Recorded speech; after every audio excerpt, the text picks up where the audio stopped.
तो hello everyone. तो अपन ने डिस्कस किया कि data structure, after that algorithm, after that discrete mathematics. ये फोर्थ सब्जेक्ट है जो कि तुम्हारा स्कोरिंग सब्जेक्ट है गेट पॉइंट ऑफ व्यू।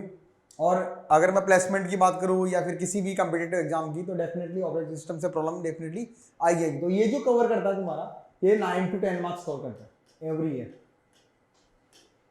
ठीक है, तो इसके अंदर वन बाय वन डिस्कस करते हैं पर कि किस किस टॉपिक से प्रॉब्लम्स आती है। तो अगर मैं बेसिक की बात करूँ तो 1 to 2 marks from basic part. ठीक है, इसमें कोई भी स्टेटमेंट दे दिया, लाइक एजिंग हो गया तुम्हारा, थ्रेशिंग हो गया। ठीक है, ओनली टॉपिक बता रहा हूँ, जैसे मैं एजिंग हो गया तुम्हारा, थ्रेशिंग लाइक, ठीक है, सीपीयू ऑपरेशन, आईओ ऑपरेशन, जो भी तुम्हारी छोटी एक्सटर्नल, ठीक है, कितने टाइप के आईओ ऑपरेशन है, सिंक्रोनस आईओ है, सिंक्रोनस आईओ, जो भी मेन टॉपिक है तुम्हारे, वहां से प्रॉब्लम कवर कर सकते हैं। स्टेटमेंट की ट्रू फॉल्स जो भी पार्ट है तुम्हारा, ठीक है, थ्योरेटिकल प्रॉब्लम। ठीक है, लाइक इसके अंदर टाइप्स ऑफ ओएस हो गया तुम्हारा, मल्टी, जैसे what is the difference between multi programming, multi processing, ठीक है, मल्टीटास्किंग। तो ये जो बेसिक प्रॉब्लम है तुम्हारी, ठीक है, तो 1 to 2 मार्क्स कवर करता है तुम्हारा कहाँ से, फ्रॉम बेसिक पार्ट। तो कई बार ये होता है कि ऑपरेटिंग सिस्टम का वेटेज तुम्हारा 12, 13, 14 मार्क्स तक भी पहुंच जाता है। जैसे अगर मैं गेट 2013 की बात करूँ तो इसका वेटेज अराउंड 15 मार्क्स था तुम्हारा। ठीक है, तो ये बेसिक पार्ट ओनली। नेक्स्ट देखते अपन, ठीक है, प्रोसेस मैनेजमेंट। ठीक है, process management again covering 1 to 2 marks. इसके अंदर जो मेनली प्रॉब्लम आती है तुम्हारी कहां से आती है, प्रोसेस स्टेट डायग्राम से। कि ठीक है कि 4 स्टेट देती है कि कौन सा ट्रू है कौन सा नहीं है, किसी स्टेट में मैक्सिमम नंबर ऑफ प्रोसेस कितने रह सकते हैं, मिनिमम कितने रह सकते हैं। ठीक है, तो जितनी भी ऐसी प्रॉब्लम है, ठीक है, कि रनिंग स्टेट में कितने रह सकते हैं, रेडी स्टेट में, वेट स्टेट में कितने रह सकते हैं, what is the swap space, swap in, swap out, ठीक है, ready queue, running queue, waiting queue, ठीक है, प्रोसेस कब फिनिश होगा कब नहीं होगा। ठीक है, तो ऐसी जो भी प्रॉब्लम है, जितनी भी प्रॉब्लम है तुम्हारी कहाँ से आती है, प्रोसेस मैनेजमेंट से। ठीक है, प्रोसेस स्टेट डायग्राम से, like new, ready, running, so on. ठीक है, एंड प्रोसेस के एट्रीब्यूट्स है तुम्हारे पास। ठीक है, कि which one of the following is not attribute of a process. तो यहाँ से भी जो अगेन बनती है तुम्हारी प्रॉब्लम, कौन सी बनती है, थ्योरेटिकल प्रॉब्लम बनती है। ठीक है, अगेन 1 to 2 मार्क्स। ठीक है, लाइक पीसीबी से बन सकती है, प्रोसेस कंट्रोल बॉक्स से बन सकती है, टीसीबी टास्क कंट्रोल बॉक्स से प्रॉब्लम बन सकती है तुम्हारी। तो इस टाइप की प्रॉब्लम कहाँ से आती है तुम्हारी, प्रोसेस मैनेजमेंट से। ठीक है, तो बेसिक से again like theoretical problem 1 to 2 marks, and again process management से अगेन 1 to 2 मार्क्स प्रॉब्लम यहाँ से और इजीली कवर होती है तुम्हारी। ठीक है, तो सबसे मेन जो प्रॉब्लम आती है कहाँ से आती है, प्रोसेस स्टेट डायग्राम से। ठीक है, कोई भी 4 स्टेट दे दी कि कौन सी वैलिड है कौन सी इनवैलिड है, अगेन वही चीज में बता सकूँ तुम्हें। ठीक है, एंड थर्ड वन जो एक्चुअली में जो कैलकुलेशन पार्ट स्टार्ट होता है, वो कहां से होता है, CPU scheduling. CPU scheduling covering 2 to 3 marks. अब इसके अंदर जो भी प्रॉब्लम आती है कि इसके अंदर जितने भी शेड्यूलिंग है तुम्हारी, like first come first serve, shortage of first, priority, round robin. तो जो मेनली प्रॉब्लम आती है यहाँ पे, जो सबसे ज्यादा प्रॉब्लम आती है वो तुम्हारी 2 एल्गोरिथम से आती है। शॉर्टेज ऑफ फर्स्ट से आती है तुम्हारी, ठीक है, इसके अंदर मतलब ऐसा आती है, shortage remaining time first. And जो मेन आती है नेक्स्ट वन, राउंड रॉबिन से। ठीक है, तो ये जो 2 सबसे मोस्ट इंपॉर्टेंट एल्गोरिथम्स है तुम्हारी, जहां पे मैक्सिमम जो 80% अभी तक जो प्रॉब्लम आई है सीपीयू शेड्यूलिंग में, वो कवर हुई है तुम्हारी। ठीक है, तो what is the waiting time, what is the average waiting time, या what is the waiting time for process P2, P3, so on, what is the turn around time, ठीक है, what is the completion time. तो जितनी भी time related problem है, ठीक है, सब कहां से आती है तुम्हारी, मैक्सिमम प्रॉब्लम है। ऐसा नहीं कर रहा कि बाकी एल्गोरिथम इंपॉर्टेंट नहीं है, लेकिन जो मैक्सिमम इंपॉर्टेंट प्रॉब्लम्स आती है तुम्हारी कहां से, एसआरटी से, शॉर्टेज रिमेनिंग टाइम फर्स्ट और राउंड रॉबिन से। ठीक है, waiting time, like waiting time problem, turn around time problem. ठीक है, अब जो मेन इसके अंदर जो प्रॉब्लम आती है, ठीक है, कंटिन्यूसली जो मैं 5-7 साल से देख रहा हूँ, या अराउंड 10 साल से आ रही है, लेकिन कंटिन्यूसली 2-3 साल से आ रही है, कि सपोज करो किसी प्रोसेस का आईओ टाइम दे दिया, आफ्टर दैट सीपीयू टाइम दे दिया, after that IO time again they दिया, या फिर पहले सीपीयू दे दिया, देन आईओ दे दिया, देन सीपीयू दे दिया तुम्हारा, what is the completion time of process P1, P2, P3 जो भी है तुम्हारा। तो मेनली जो प्रॉब्लम आती है तुम्हारी, ठीक है, कहां से आती है तुम्हारी, इन दोनों की। और ऐसी जो भी प्रॉब्लम है तुम्हारी कहां से रखी है, जैसे एसआरटी। तो मैक्सिमम प्रॉब्लम ये वाला पार्ट कवर करता है तुम्हारा। तो इनकी प्रैक्टिस हो सके जितनी जल्दी हो सके, मतलब जितना हो सके उतना प्रैक्टिस कीजिए। ठीक है, एंड कौन सी एल्गोरिथम के अंदर स्टारवेशन से सफर कर रही है, कौन सी एल्गोरिथम स्टारवेशन से सफर नहीं कर रही है, तो वो एक थ्योरेटिकल प्रॉब्लम बन सकती है यहाँ पे, कहाँ से, कि क्या एफसीएफएस में स्टारवेशन है या नहीं है। तो एफसीएफएस में स्टारवेशन नहीं है, ठीक है, इज अ फिक्स वेटिंग। ठीक है, लेकिन एसजीएफ हो गया, राउंड रॉबिन हो गया तुम्हारा, सॉरी एसजीएफ हो गया तुम्हारा, प्रायोरिटी हो गया, तो स्टारवेशन से सफर करती है तुम्हारी। ठीक है, तो दिस इज सीपीयू शेड्यूलिंग. तो CPU scheduling covering 2 to 3 marks every year.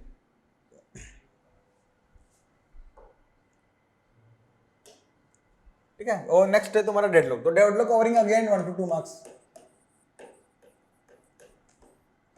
अब यहाँ पे जो सबसे इंपॉर्टेंट है बैंकर्स एल्गोरिथम में. ठीक है. बैंकर्स एल्गोरिथम में ठीक है, maximum need the, maximum allocation हो गया, करंट अलोकेशन, करंट अवेलेबल हो गया तुम्हारा. ये सब चीज देख के कि what is the sequence of, what is the safe sequence, how many safe sequence are possible, deadlock होगा नहीं होगा. ठीक है. अनसेफ स्टेट, जो भी प्रॉब्लम्स है तुम्हारी. ठीक है. Safe state, unsafe state, bankers algorithm. ठीक है. तो यहाँ पे सबसे इंपॉर्टेंट पार्ट क्या, बैंकर्स एल्गोरिथम. तो definitely one of the problem from bankers algorithm will come in examination. ठीक है. और इसके ऊपर स्टेटमेंट वाइज प्रॉब्लम भी तुम्हारी बन सकती है. ठीक है. जैसे मान लो कि 4 प्रॉब्लम्स, 4 स्टेटमेंट देती है तुम्हें कि सपोज करो जैसे टॉपिक है डेडलॉक प्रिवेंशन, कैसे म्यूचुअल एक्शन को हटाना है, कैसे होल्ड एंड वेट को हटाना है, कैसे प्रीएम्पशन को हटाना है, कैसे सर्कुलर वेट को हटाना है. तो देयर आर 4 ऑप्शन. किसी भी रिलेटेड 4 ऑप्शन दे सकते हैं कि which one is true, which one is false. तो जो भी प्रॉब्लम होगा तो वो कहाँ से बनेगी, थ्योरेटिकल डेडलॉक कैरेक्टरिस्टिक्स से. वो प्रॉब्लम तुम्हारी डेडलॉक प्रिवेंशन से भी बन सकती है. ठीक है. मैं ओनली स्टेट उसकी थ्योरेटिकल प्रॉब्लम की बात कर रहा हूँ. वो डेडलॉक कैरेक्टरिस्टिक्स से भी बन सकती है.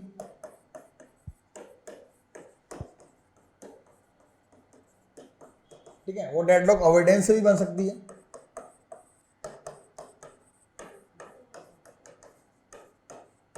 वो डेडलॉक रिकवरी से भी बन सकती है.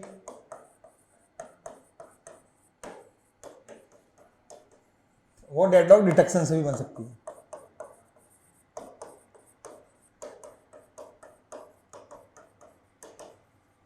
तो यहाँ जो, और इसके अलावा जो प्रॉब्लम आती है कि how many maximum number of process are allocated, there are n resources, n process, minimum number of process कितने होंगे to allocated this resources, minimum maximum resources कितने होंगे टू अलोकेट दिस प्रोसेस. तो इस तरह की जो भी प्रॉब्लम है, maximum process, minimum process, maximum resources, minimum resources. ठीक है. कि ताकि सबको अलॉट हो जाए प्रोसेस. तो ऐसी जितनी भी प्रॉब्लम है तुम्हारी 1 मार्क और 2 मार्क में इजीली तुम्हारी कहाँ से कवर होगी, डेडलॉक से. ठीक है. तो डेडलॉक कवरिंग 1 to 2 मार्क्स. ठीक है. और जो भी थ्योरेटिकल प्रॉब्लम बनी कहाँ से, डेडलॉक प्रिवेंशन, जो भी टेक्निक है तुम्हारी. There are 5 characteristic of the deadlock. यही पढ़ते हैं डेडलॉक के अंदर पर.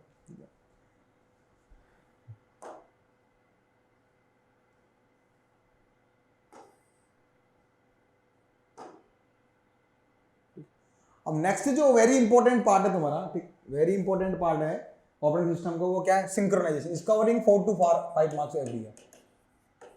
4 to 5, मिनिमम 4 to 5 मार्क्स. अब यहाँ पे क्या प्रॉब्लम आती है, कोई भी कोड दे दिया, सिंक्रोनस कोड दे दिया या पैरेलल कोड दे दिया, कॉन्करेंट एग्जीक्यूशन दे दिया, किसमें म्यूचुअल एक्सक्लूजन है, किसमें नहीं है, किसमें प्रोग्रेस सेटिस्फाई हो रही है नहीं हो रही है, किसमें बाउंडेड वेटिंग सेटिस्फाई हो रही है नहीं हो रही है. ठीक है. तो ये भी देखिए, कोई भी कोड देता है तो डेफिनेटली 2 to 3 प्रॉब्लम्स.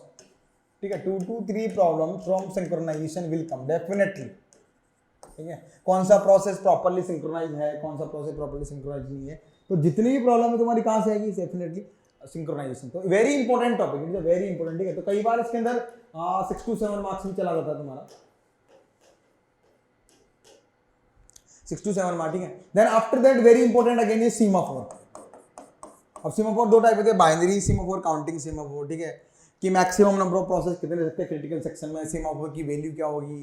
ठीक है. कौन सा प्रोसेस का एग्जीक्यूट, मैक्सिमम प्रोसेस कितना होगा, मैक्सिमम वैल्यू कितनी होगी, मिनिमम वैल्यू कितनी होगी, किस ऑर्डर में एग्जीक्यूट होंगे, क्या सीक्वेंस प्रिंट होगा. तुम्हें अगर ये सीक्वेंस प्रिंट करवाना है तो ऑर्डर क्या होगा तुम्हारा. ठीक है. वेट और सिग्नल का क्या वेट होगा तुम्हारा. तो सबसे इंपॉर्टेंट पार्ट क्या है यहाँ पे तुम्हारा, सीमाफोर. तो डेफिनेटली इसको तो कवर करना ही करना है. ठीक है. जब भी ऑपरेटिंग सिस्टम पढ़ेंगे, सिंक्रोनाइजेशन पढ़ेंगे, तो चाहे कुछ भी तुम पढ़ो चाहे मतलब, लेकिन 2 टॉपिक सबसे इंपॉर्टेंट है, सीपीयू शेड्यूलिंग प्लस सिंक्रोनाइजेशन. ठीक है. तो 80% पार्ट प्रॉब्लम तुम्हारी कहां से कवर होती है, CPU scheduling plus synchronization part. तो यहाँ पे सबसे इंपॉर्टेंट है सीमाफोर. ठीक है. इसके बाद कोई भी कॉन्करेंट प्रोसेस प्रॉब्लम आ गई. ठीक है. 2 प्रोसेस दे दी, सपोज करो P1 P2. ठीक है. How many sequences are possible for output, what is the maximum value of any variable हो गया तुम्हारा. ठीक है. रेस कंडीशन टाइप की प्रॉब्लम होगी तुम्हारी. तो सबसे इंपॉर्टेंट पार्ट है तुम्हारा. ठीक है. और इसको तो कवर करना ही करना, क्योंकि ये ऑपरेटिंग सिस्टम का 60% पार्ट क्या करता है तुम्हारा, कवर करता है.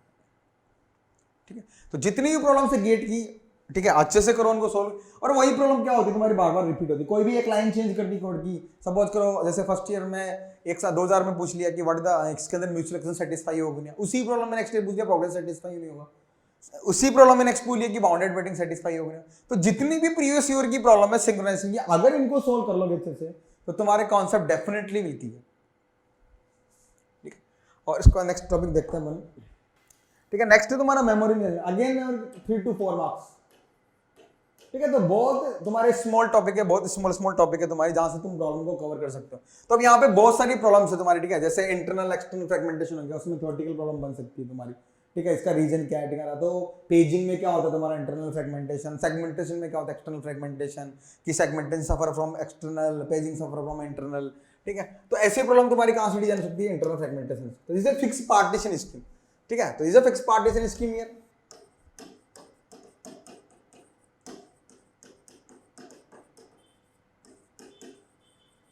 ठीक है। तो जो भी इससे रिलेटेड, जैसे कॉम्प्लेक्स सेंटर के इसके क्या एडवांटेज है, एक्सटर्नल है, फिक्स पार्टीशन स्कीम में क्या होता है, वेरिएबल पार्टनर स्कीम में क्या होता है तुम्हारा, ठीक है।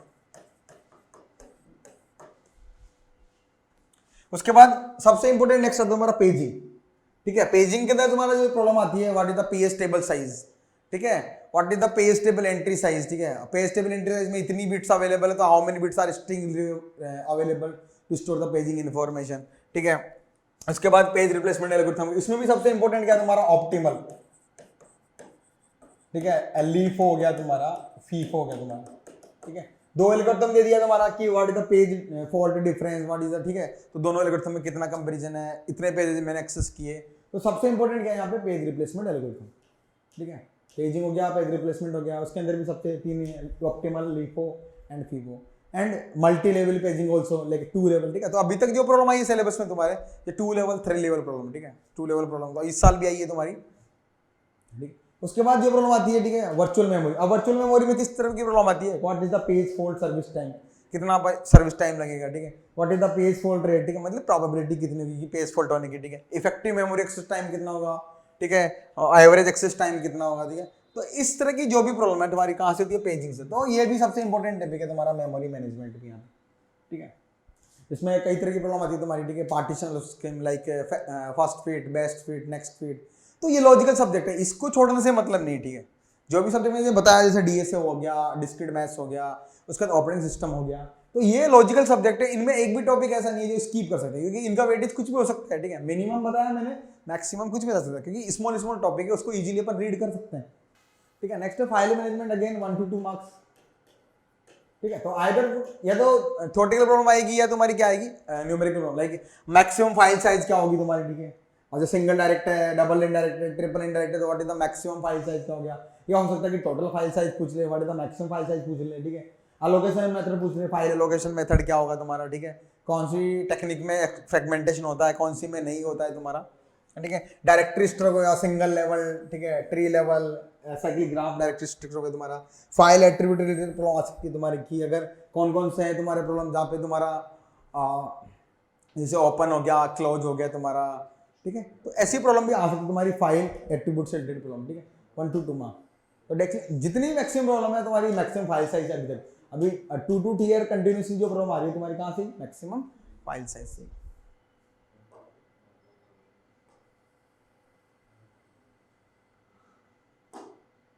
एंड जो लास्ट टॉपिक है disk structure, again continue 1 to 2 marks,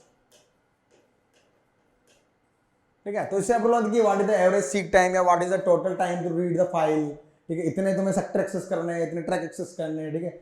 इससे रिलेटेड जो भी प्रॉब्लम है, ठीक है। तो या तो वो प्रॉब्लम होगी क्या से कैलकुलेशन की, what is the average seek time, what is the average access time to read this file, या फिर वो क्या होगा तुम्हारा, लाइक डिस्क शेड्यूलिंग होगी तुम्हारी, ठीक है। उसमें भी सबसे इंपॉर्टेंट है तुम्हारी SSTF, shortest seek time first हो गया, लुक हो गया तुम्हारा, सी लुक हो गया तुम्हारा, ठीक है। ये तो जो ये एल्गोरिथम है, ये सबसे इंपॉर्टेंट है, कंटिन्यूसली पिछले प्रीवियस 2-3 साल से यहाँ से प्रॉब्लम आ रही है तुम्हारी, ठीक है। इसका डिस्क स्पेस एलोकेशन मेथड हो गया तुम्हारा, ठीक है। कंटिग्यूअस, नॉन कंटिग्यूअस, ठीक है। ये तुम्हारी क्या हो गया, डिस्क स्पेस। तो यहाँ से भी थोड़ी प्रॉब्लम बन सकती है, यहाँ से न्यूमेरिकल प्रॉब्लम बन सकती है, यहाँ से न्यूमेरिकल बन सकती है, कितना डिफरेंस होगा, ठीक है। कितनी बार तुम्हारा रीड राइट हेडर जो मूव करेगा, कितना एवरेज एक्सेस टाइम होगा, तो अगेन कंटिन्यू 1 to 2 मार्क्स। तो it's a very important subject, ठीक है। तो overall weightage is 10 to 11 marks every year. तो डिस्क्रीट डेटा स्ट्रक्चर हो गया, प्लस एल्गोरिथम हो गया अपना, प्लस डिस्क्रीट मैथमेटिक्स हो गया अपना, and after that operating system. तो इन चारों का वेटेज बता दिया। इनमें जो मोस्ट इंपॉर्टेंट तुम्हारे पास टॉपिक है, ठीक है, मोस्ट इंपॉर्टेंट टॉपिक है तुम्हारे, वो अपन ने कवर कर लिया यहाँ पे कि कौन से सब्जेक्ट पे कितना फोकस करना है, कितना नहीं है। अगेन मैं तुम्हें यही बोलूंगा कि प्रीवियस गेट प्रॉब्लम्स अच्छे से करो, पहले गेट प्रॉब्लम सोल्व करने के बाद क्या डिस्कस करो, टेस्ट एनालिसिस, कोई भी टेस्ट सीरीज तुमने ज्वाइन कर रखी है उसको एनालिसिस करो, कितने मार्क्स मेरे आ रहे हैं, मैंने क्या प्रॉब्लम अटेम्प्ट की, कितना गलत हुआ, कितना सही हुआ, तो ये करोगे तो अप टू टिल फरवरी तक definitely will get good rank. ठीक है, तो नेक्स्ट सब्जेक्ट जो भी होगा उसके बारे में डिस्कस करेंगे, नेक्स्ट इंपॉर्टेंट सब्जेक्ट कौन सा। तो ये सीक्वेंस वाइज चल रहे हैं, DSA, discrete mathematics, graph theory and operating system. After that देखेंगे कि कौन सा मोस्ट इंपॉर्टेंट है।